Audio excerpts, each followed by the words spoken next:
Hello, and welcome to the Diversity Matters podcast brought to you by HispanicPro, the Hispanic Professional Network. Join us as we have conversations with subject matter experts about the Latino workforce, the Hispanic market opportunity, entrepreneurship, and many more topics of interest to Latino professionals in the U.S. The Diversity Matters podcast comes to you from the great city of Chicago and markets across the United States that are making strides in creating diverse, equitable, and inclusive environments for Latinos to grow and prosper in their careers and businesses. My name is Alfonso Barrera, and I am your host for the Diversity Matters podcast. Let's begin. Welcome to Miami. In the first episode of the Diversity Matters podcast for 2022, we are in Miami, Florida for our first business networking event to kick off the new year. While in Miami, we visited the offices of one of our corporate partners and DEI champion, JP Chase & Company. We are joined by Grace Escudero, Vice President and Senior Business Consultant for Minority Entrepreneurs, and Isabel Helden, Vice President and Senior Business Consultant, both with JP Chase & Company. We discussed the Miami market opportunity for entrepreneurs and the importance of networking to start and or grow a business in South Florida. Hello, ladies, and welcome. I'm so grateful that you could take the time this afternoon to join me in doing our podcast, but also the great welcome that we have received in Miami. I'm so grateful for it. And so let's start talking, about what you do here for Chase, which is a great sponsor of HispanicPro, and we're very, delighted to be here in Miami. We've started in Chicago, and now we're in the Miami market. So if you don't mind introducing yourselves. Absolutely. My name is Isabel Helden. I'm a senior business consultant for JP Chase. And Grace? Thank you, Isa. Thank you, Alfonso, for being here and bringing the call to Miami. I'm Grace Escudero. Yeah. And I'm Isabel's partner here within our JP Chase racial equity commitment impact team. So thank you for being here today. Of course. No, thank you. And I want to start off by asking you, each one of you, what do you do? What is the function of your position? Absolutely. So our function really is to uplift South Florida one business at a time. So really helping minority business owners scale their business to the next level. And we do this by two different methods. One of them is one-on-one mentoring or consulting with business owners, and the other one is really offering technical assistance, seminars, events to teach the community in a larger mass. So it really does impact the community in a larger scale, and our mission is to make sure that we uplift our community. Thank you. And I'd like to add that we can't do this alone. It really takes the community influencers and leaders that are here to uplift our communities, as my partner said. And we do this very intentional. So when we talk about one-on-one coaching, it's really facing the challenges that our minority entrepreneurs face today and how we can help them with our different subject expert matters and how we can come together to make sure that we help them scale up from A to Z. Awesome. So tell me more about Miami. Like what is so, for us, we know it. We've met the warm people that live here, but what makes Miami unique in the sense of someone who would want to start a business right now at this time? Isabel? So I definitely think Miami has a special place. We are the center, or one of the major centers of commerce across the world. So really, our entertainment industry, our hospitality industry, the tech industry, really you can reinvent yourself in any industry. So I really think that Miami is a great hub for anybody that wants to start, and you have the mission and the vision to start. I think anything can happen here. Yes, and actually Miami is very diverse. We have all cultures from Latin America, Central America, all the northern states, including Europe and Asia, and really makes us very unique that we can all come together and learn from each other, from the best industries that we have. Also to add aviation, our biggest ports where we can have manufacturer businesses come in and take advantage of our low tax brackets. So that's really an opportunity. And of course, our lovely sunshine weather every day. So how can you not miss Miami's beautiful weather? Absolutely. Yeah, and everyone that we've talked to, they rave about the weather here, but they also it's so incredible to find so many people that are excited that they feel like right now is a good time to start a business here. Like they feel like you're just getting in on the ground floor if you start a business now. So I think that's incredible and exciting, and actually one of the main reasons why we're here is because we want to find out who those people are, and at the same time, for even if it's for working professionals that are moving to now, nowadays you can be very mobile with your career, in which case you can come work for a Chase Bank in Miami in this beautiful weather. So it's incredible. And so now talking about business professionals, and what do you consider to be a good hack for someone for them to get into the routine of being a little bit more polished in regards to maybe perhaps following up with people, or so that you meet someone at a networking event, and so that person calls you back. And what are things that maybe perhaps are unique to Miami, in that sense of what do you need to know? What's something that's an insider's tip? Both of you ladies, what's an insider's tip to Miami that someone that's coming to this market should know? I definitely think that in Miami, you have to have an open mind. So many cultures that sometimes when you start or you meet somebody, a business owner or on the personal side, you have to be open to understand that they may come from a different culture. So always find items or topics to relate that are relatable to anybody to start. Also, making the conversation very warm, making eye contact, using your hands, making sure that you include anybody that's in the conversation, whether they're from another country, speak another language. Here we have to understand that who you meet may not be from your culture, and you have to adapt to take that conversation towards that way. So even if it's a business owner or if it's a person, you have to be adaptable when it comes here in Miami to having a conversation. And I think that happens everywhere, wherever you go, right? You go to a restaurant, you go to the movies, you go to maybe a lounge or something, that you'll hear so many different languages being spoken, and you'll hear one language on your right ear, and then you hear another language in your left ear from different conversations that are going on, and I think that's incredible. And so, this is the true definition of a melting pot community or city. Definitely. Definitely, and it's a win-win mentality for everyone.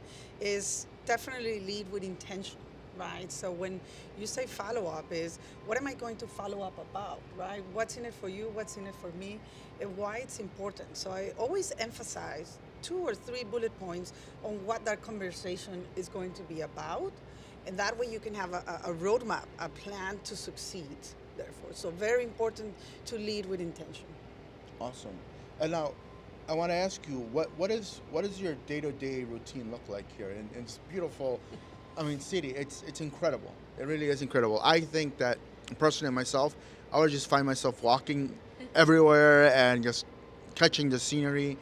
But how do you stay in a routine so that you do business, you get business done, and then obviously advance in your careers? So I think it's a great question because for me, number one, you have to stay challenged. You have to stay motivated.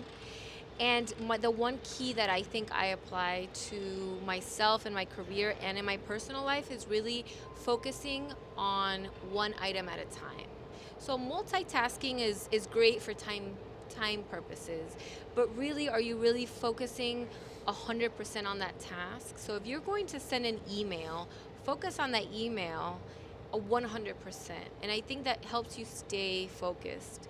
If there's a hobby you want, focus on that hobby and one hobby at a time. So I think that really focusing sets you up for success in any part of your life, but it really it'll help you master whatever you are doing. So, instead of sending an email and texting at the same time, it's great to just focus on that email, and once you're done, then you can focus on something else. You'll be very successful if that's what we all start doing, and it's definitely something I try to practice daily, just keeping an agenda and making sure that if something did not get completed in one day, that's okay. It'll go to the next day, and prioritizing. So for me, that's definitely important. Absolutely, I agree. I couldn't agree more. Nailing down a schedule, right? I walk around with two phones, one personal and one work line. We all operate differently, but to add to Isa's point, it's very important to adhere to a schedule that's beneficial to your objectives, both individually and professionally, right? So I personally look at my schedule over the weekend to make sure that the week ahead is going to kick off with a positive tone. Make sure that everyone's still available. Confirming it's polite, it's good for the business, it's good for you to understand, hey, can I commit to this? Am I overcommitting? I had personally during my 20s take that approach of overcommitting, and I can say that didn't really lead to many successes versus today, where I can actually look at my schedule personally and work-related events and schedules that we have in our busy and ever-changing environment. So it's very important to nail down that schedule, to have everyone that you're meeting with have that commitment, and then keep that accountability for your friends, family, and working professional environments. So then, just following up with people and being constantly reminding them, hey, we're doing this.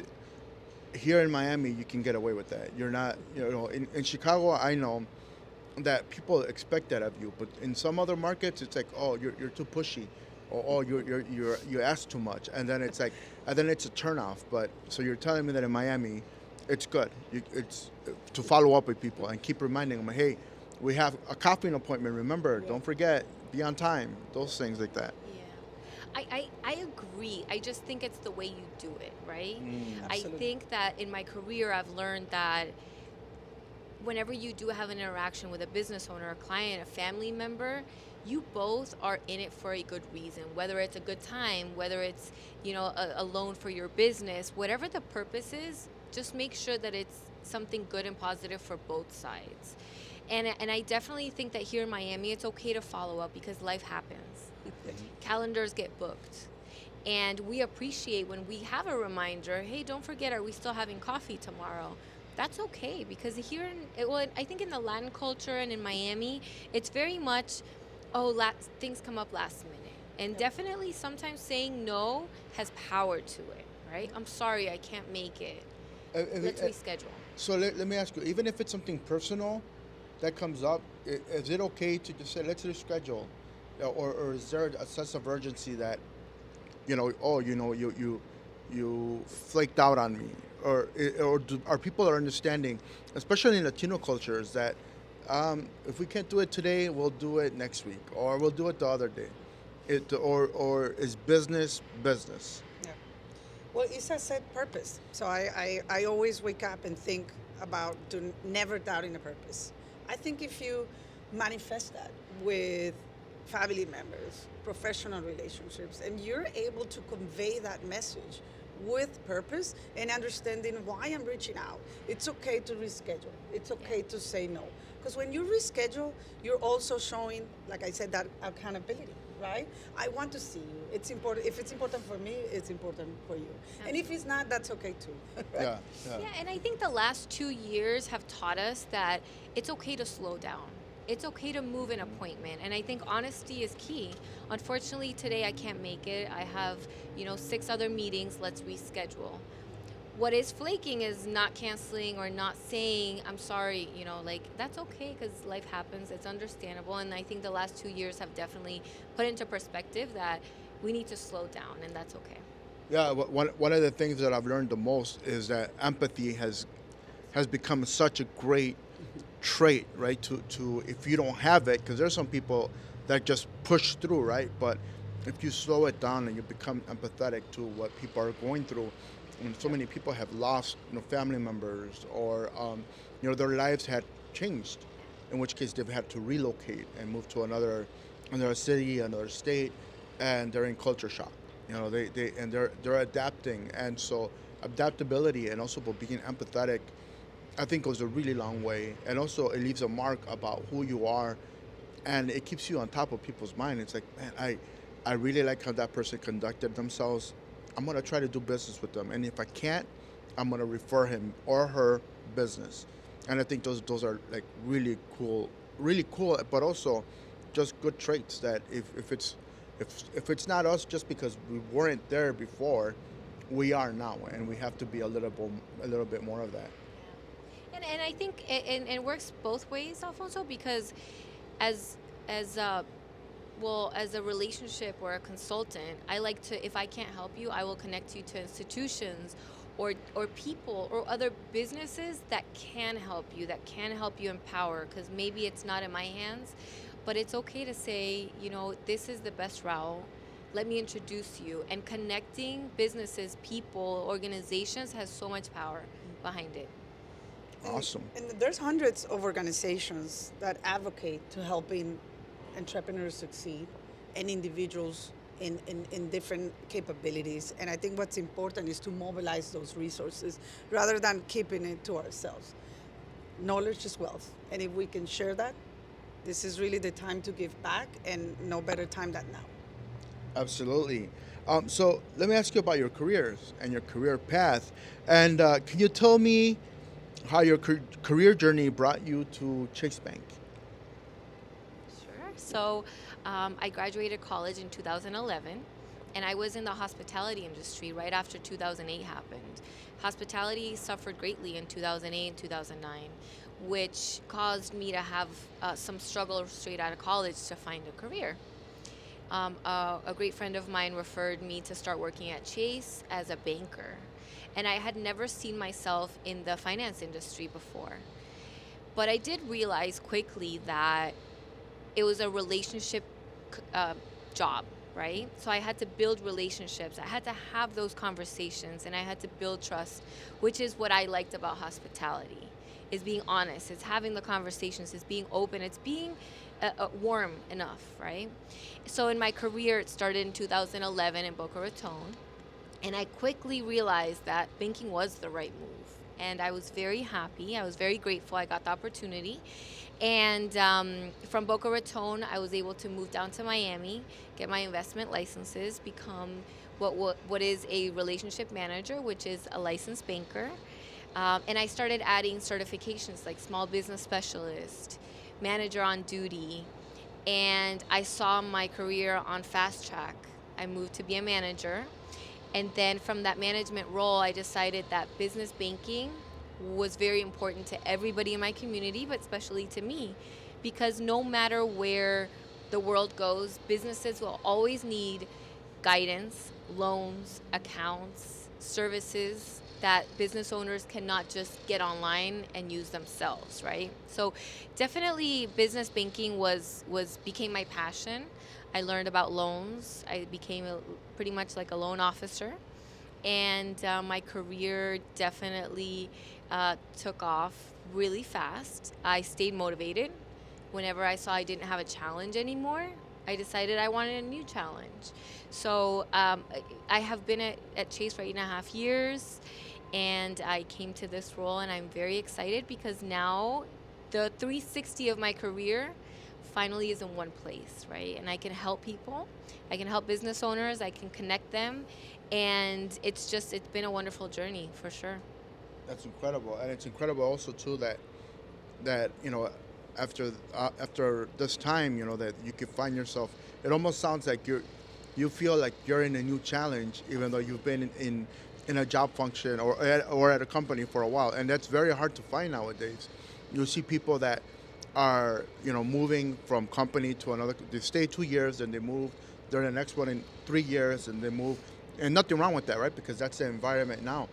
But I think it's great that working for J.P. Morgan Chase, that it feels like it's a new challenge, even though you've been here for for several years. Yeah, and that's definitely the key, is finding your mentors and trusting them, that they also trust you, that when a new challenge comes, you may not be an expert at it, but they trust that you have the willingness to become an expert, right? So I think that that's part of the career journey that we need to add on to our list. It's okay if you're not an expert, but make sure they trust you to become that expert. Definitely. And fun fact, Isa and I worked together, maybe 7 years ago, and we had the pleasure of establishing the trust relationship that we have today in our new line of business. And then to take that back to how I started with Washington Mutual, where it's how we were acquired back in 2009. I started as a teller following my dad's steps. So I come from a family of bankers, and I was trying to not be exactly what my father was. And it happened that this opportunity came about, and I was announced the teller in the Doral area. And my dad said, you know what, you should take that. Why don't you give it a try? In my head, I was thinking I wanted to be a biochemist. Okay. So I was more inclined in the sciences field while I still was in school. And then I managed to say, you know what, I'm going to take this opportunity, take my dad's steps. And I became a banker. That was in 2009. Then after a year of taking that step, I realized that business was always the roadmap that I took from learning from the mentors within the organization. And most of them were in the business side, right? So the relationship managers, our middle market partners, everyone who has had a specialization and has been a subject matter expert. And I said, this is great, this is very intentional, I want to pursue that, I'm very passionate. And I took the initiative. 13 years later, here I am. So I stayed within the organization for all these years, going into 14 now in May. And I've built an amazing family of colleagues. It's really one Chase family. Most of us have been here for 10, 20 years. So that goes to tell you the tenure and the partnership that we have across the firm and in our markets. Yeah, and it, obviously, and also you're in an industry where you have to produce, right? So you're not just here for 10 years because it's a place to be at for 10 years. You have to produce, you have to grow, you have to expand your network. And I think that at least every person that I've met is great at doing that, who works for JP Morgan Chase. And it's so great that there is a place where you can do that. And like you said, build a family and build this network of connections that, that are so important in this industry, because it's all about referrals. Yep. And it's all about word of mouth.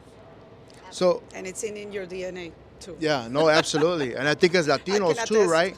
As Latinos, we want to be that way as well. We're kind of bring our Latinicity to being in when it comes to banking and finance.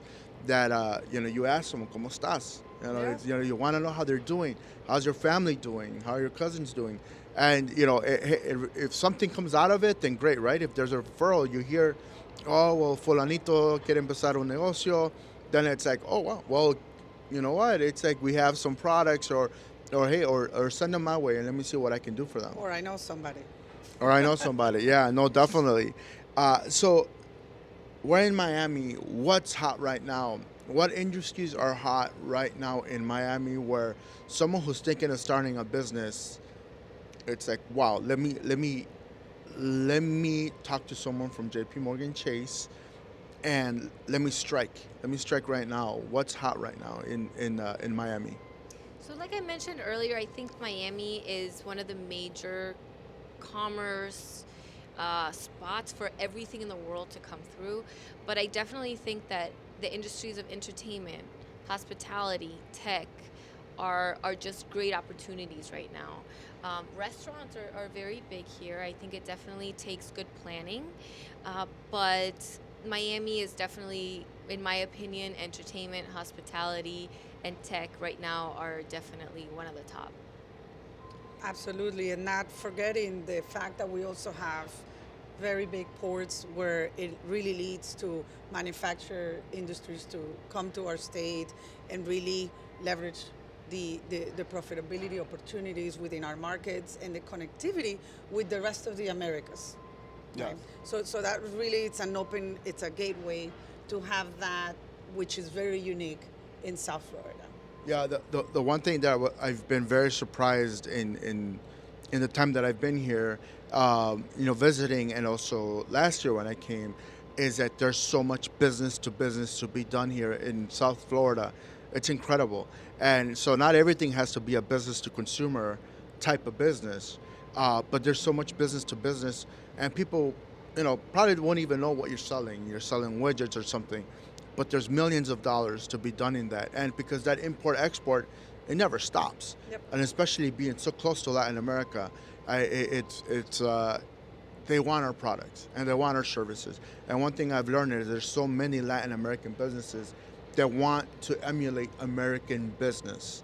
and it's incredible. And I think this is the market for it. So even like for even in professional services, like accounting, finance, there's so much to do here. Healthcare.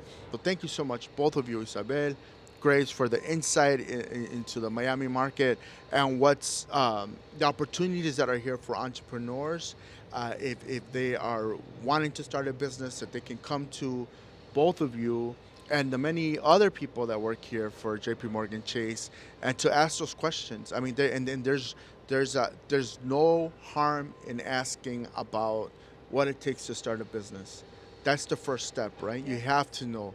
And then you figure it out. You figure out, well, is that the step that I want to take? Is that the road that I want to take? Because it's a long one, Yes. and you always hear about, companies that are making 5, 10, 15, 20 million dollars, in sales, and everyone's looking for like that hot, like quick startup. But if you really learn the stories of a lot of those companies, it's taken them years to build up to that point. And a lot of companies will get there, but you gotta stay committed. You gotta stay consistent, and also the rejection is real, right? But then how to bounce back from that, and then if you have, you know, if you have people, if you have a team like a J.P. Morgan Chase that will help you along the way, and that will help you get everything in order, and say, hey, this is how you're prepared to go into battle, because Yep. really having your balance sheet, having your business plan, all these things are important. Someone's going to ask for it down the line, so might as well have it ready now. Absolutely. And So- be ready and become a resource. Become a resource Become a resource for other people. for other people, for your work environment, and just learn what that looks like, what that business plan is. Yeah, absolutely. Yeah, definitely. Becoming a resource is key, and you'd be surprised that what you know can be of benefit to someone else. We all know more than we think we do. So, and we all know people that can connect other people. And I think with Latinos, that's very important. That's one asset that we have that we really don't pump up, is the fact that we're great connectors by nature, but we hate networking, and we gotta change that, because when you go and network, the people that you don't know are the people that have the things that you need to grow and expand, to grow professionally, to build a business or expand the business that you have, to grow it to the next level. Yeah, absolutely. So thank you so much again, ladies, Thank and you for thank you having us. everyone for joining us in this podcast. We'll be coming to you shortly with more podcasts and more information for entrepreneurs and business professionals. And again, thank you very much for your time. Be safe, take care, and be well. Thank you for joining us today. To learn more about Hispanic Pro and our resources, such as dates for upcoming Hispanic Pro in-person networking events across the United States, the Hispanic Pro Jobs Board, utilized by 250 plus companies dedicated to hiring diverse talent, upcoming podcast episodes, and more, please visit us at HispanicPro.com. If you found this podcast helpful, please share it with your work colleagues and friends via the associated social share buttons. Until next time, cheers and be well.